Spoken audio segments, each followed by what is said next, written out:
হ্যাঁ এটা ধরে ছিঁড়ে গেল। হ্যাঁ ধরবো? হ্যাঁ সেটা আমি ভিডিও করছি। এটা কোনো কাঁচা আছে মা? দেখছে ফুল হয়ে যাবে, কমফর্ট করে হাওয়া লাগে। ওয়াও বন্ধুরা দেখো, এটা হলো আমাদের বাড়ির হিমসাগর গাছের আম। জানলা দিয়ে ছিঁড়েছি। জানলা দিয়ে ছিঁড়ছে মা। জানলা দিয়ে আম ছিঁড়ছে। তোমরা দেখেছো এমন মজা? হ্যাঁ দেখো স্নান করে এসে জানলা দিয়ে আম ছিঁড়ে জানলা দিয়ে তোমাদের সবাইকে খাওয়াতে পারলাম না, খুব দুঃখিত, কারণ আম সব পেকে গেল। শুধু শর্মিষ্ঠা কাছে আছে তাই ওকে দুটো দিতে পারলাম।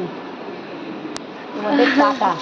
খুব সুন্দর। আবার একটা ঝুলছে, ওইটাও যখন আরো তো ঝুলছে, আরো ঝুলছে। হ্যাঁ এখনো নিচে অনেক আম আছে।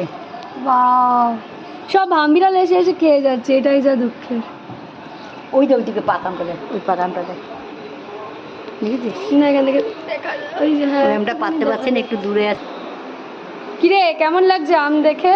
দারুণ, আমি তো আম খেতে খুব ভালোবাসি। আর কি ভালোবাসিস? আম খেতে ভালোবাসি। কটা করে আম খাচ্ছিস সারাদিনে? একটা। মাত্র?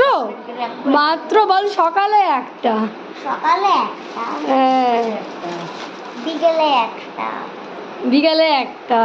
এদিকে তাকা, তোর কেমন লাগছে বল আম খেয়ে? খুব ভালো।